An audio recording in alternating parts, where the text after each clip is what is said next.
He was born into the glittering world of Bollywood, the son of two India's most iconic stars. But his journey would be anything but glamorous: drugs, the underworld, jail, heartbreak, and redemption. This is the turbulent, controversial, and inspiring life of Sanjay Dutt, a man who lived many lives in one.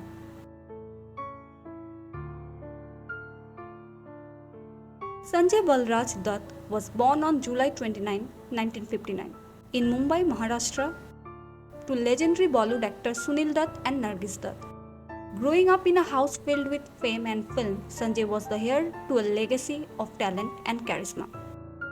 But while the world expected him to follow a golden path, destiny had other plans. He was a mischievous child, pampered yet troubled, always under the immense shadow of his superstar parents. His bond with his mother, Nargis, was deep and affectionate, but that bond was tragically cut short.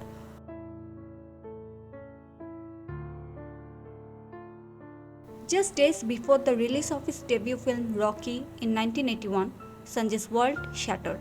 His mother Nargis lost her battle with cancer. She never saw her son on the silver screen. This loss left a gaping wound in Sanjay's heart, one he tried to fill with fame, love, and later addiction. Sanjay's debut film Rocky, directed by his father Sunil Dutt, was a box office success. He instantly became a heartthrob. With his unique personality, rugged charm, and acting chops, he became a popular figure in the industry. But fame came with pressure, and behind the scenes, Sanjay was falling apart. During the early 1980s, Sanjay Dutt slipped into substance abuse. From casual experimentation to full-blown addiction, he became heavily reliant on drugs like heroin and cocaine. At one point, he admitted to being high for nearly 9 years straight. It was his father's intervention and a stint at a rehab center in the US that saved him. He returned from rehab, transformed, clean, focused, and determined to reclaim his career.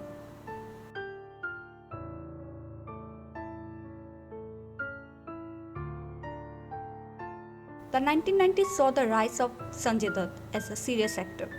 Films like Sajan, Khalnayak, and Sarak re-established him as a superstar. His rugged look and anti-hero persona clicked with audiences. But trouble was never far from Sanjay Dutt's life. 1983, Mumbai was shaken to its core. On March 12th, a series of 13 coordinated bomb blasts ripped through the city, killing over 250 people and injuring more than 1,400. It was the deadliest terror attack on Indian soil at that time. As investigations began, the Mumbai Police and the Central Bureau of Investigation uncovered a chilling conspiracy involving the D Company, the crime syndicate headed by fugitive gangster Dawood Ibrahim. And then came a shocking twist. Sanjay Dutt's name emerged in the investigation. According to authorities, Sanjay Dutt was in contact with Abu Salim and other associates to the underworld, including Anis Ibrahim, Dawood's brother. It was alleged that in January 1993, Sanjay asked his friends to arrange firearms for his and his family's protection, fearing threats to his family in the wake of the 1992 communal riots in Mumbai. On April 19, 1993, Sanjay Dutt was arrested at Mumbai airport shortly after returning from Mauritius. The police accused him of illegally possessing weapons, notably an AK-56 assault rifle, a 9mm pistol, and ammunition that was part of a consignment smuggled into India by the same network responsible for the blast. The weapons were allegedly stored at the residence of his friend Hanif Tarawala and then moved around after he instructed their disposal. Under interrogation, Sanjay initially confessed to possessing the weapons, but retracted his statement later, claiming he had no knowledge of any terror plot and that the arms were only for self-defense. Nevertheless, he was charged under TADA, a strict anti-terror law which at the time allowed for detention without bail and admissibility of confessions made to police officers, something not allowed under ordinary law. The nation was stunned. A popular film actor, son of one of the most respected politician and actor of his time, accused of possessing terror-linked weapons. The media frenzy was massive. The good bad boy of Bollywood was now at the center of a national security case. Sanjay Dutt spent 16 months in jail before he was granted bail in October 1995. Over the years, his case dragged on as Tada trial moved slowly and witness testimonies piled up.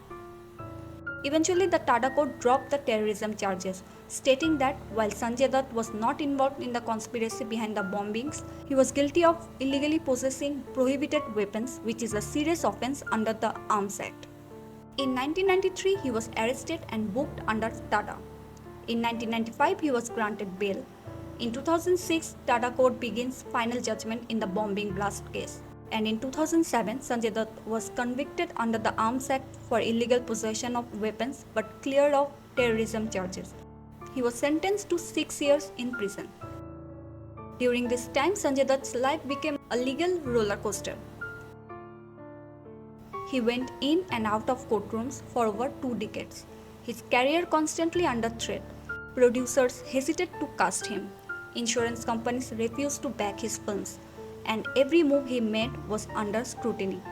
Still, a segment of the public remained loyal, drawn to his vulnerability, his family legacy, and his self-admitted flaws. Others, however, remained skeptical, believing his connections and privilege gave him undue leniency. मैं यही कहना चाहता हूँ कि मैं terrorist आदमी नहीं हूँ. In an interview, Sanjay Dutt had once said emotionally that he made a mistake, but he was not a terrorist. In 1993, Bombay Blast trial was one of the India's largest running and most complex cases, and Sanjay Dutt's involvement, while not central to the conspiracy, became one of the most controversial chapters in Bollywood history. He was not found guilty of being part of a terror plot, but his choice to associate with dangerous people and to possess illegal weapons left a permanent mark on his legacy. A star who fell from grace but refused to stay down.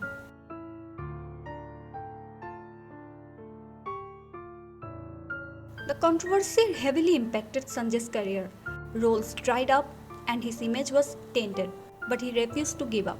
Films like Vastav and Mission Kashmir showed his depth as an actor. In 2003, he delivered a performance that would define his legacy. As Munna Bhai in Munna Bhai MBBS, the lovable gangster with a heart of gold won over millions. The sequel Lage Raho Munna Bhai was another superhit. Once again, Sanjay Dutt had risen from the ashes.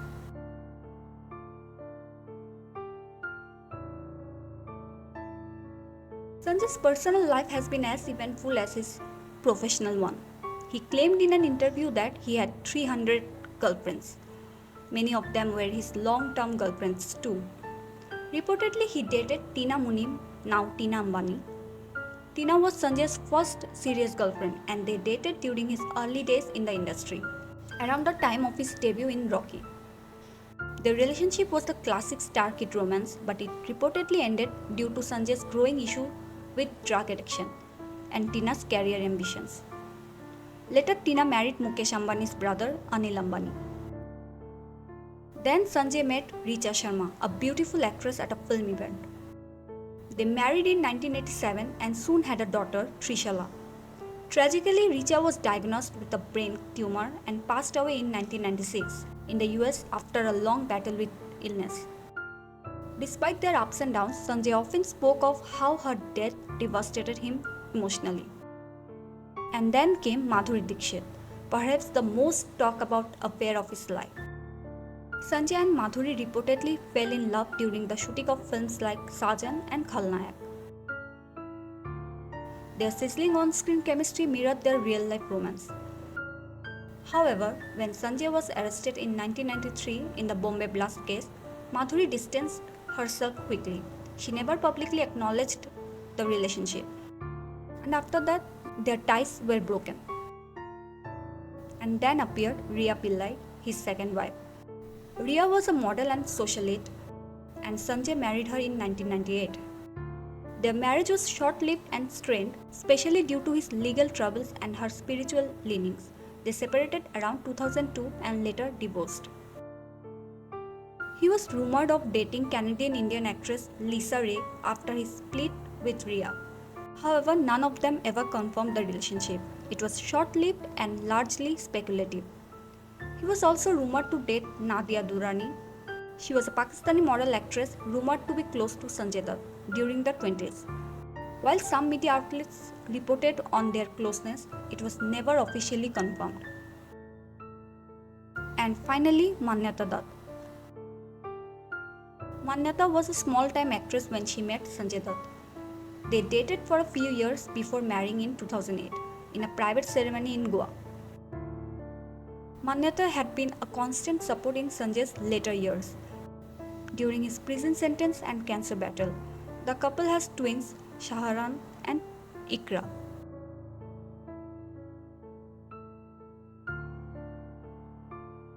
In 2005, Sanjay lost his father Sunil Dutt, the man who had been his protector and guiding light. His death was a deep emotional blow, but it also became a turning point. Sanjay became more responsible both as a father and as an actor.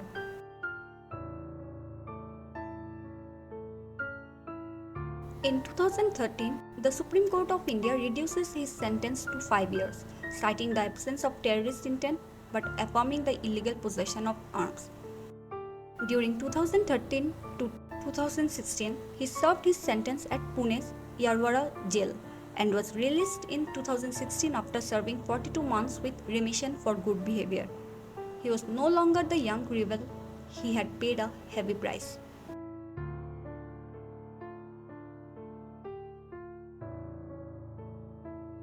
In 2018, director Rajkumar Hirani, known for blockbusters like Munna Bhai MBBS and Three Idiots, released one of the most anticipated biopics in Bollywood history, Sanju.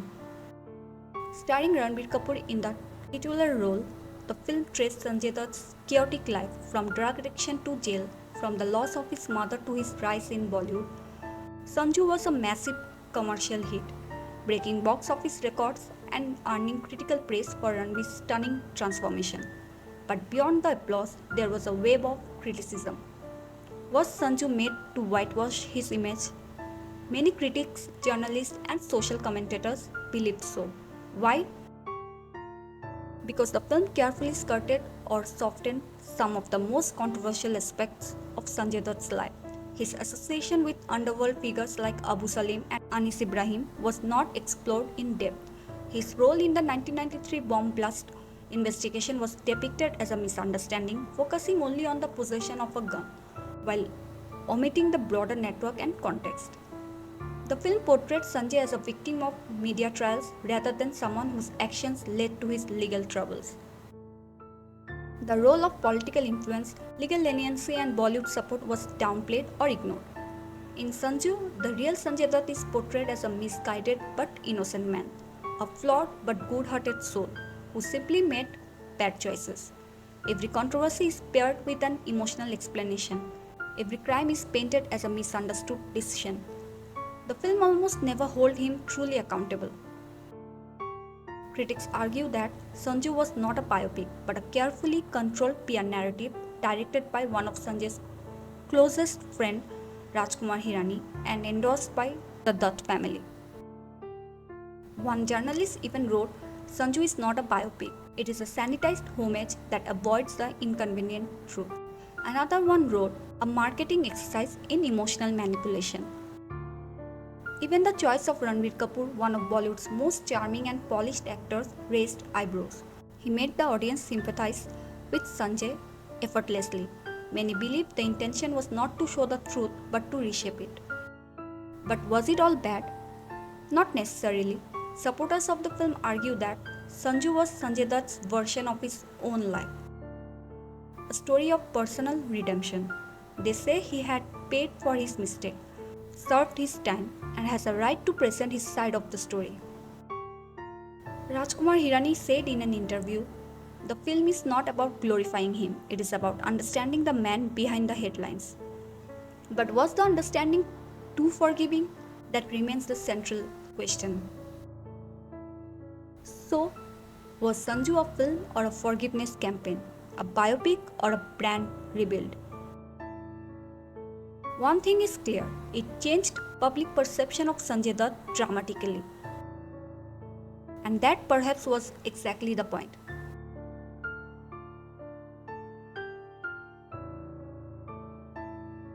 Post jail, Sanjay returned to films with Bhumi, KGF Chapter 2, and Shamshera. Though his stardom may not be what it once was, he remains a respected figure in Bollywood. Now, Sanjay Dutt speaks openly about his past, his mistakes, and his recovery. He is also a cancer survivor, having been diagnosed and treated for stage 4 lung cancer in 2020. Sanjay Dutt's life is a real life Bollywood script filled with highs and lows, crime and punishment, love and loss, destruction and redemption. He is not a saint, not a villain. He is a man who stumbled, got up, and walked again. From Rocky to Munna Bhai, from jail cells to film sets, from the darkest corner of addiction to the brightest light of cinema. This is Sanjay Dutt, imperfect and iconic. So here comes the end of the video. Hope you guys enjoyed it. Like, share and subscribe if you want more real life Bollywood stories. Comment down below your thoughts on Sanjay Dutt's journey. Thanks for watching.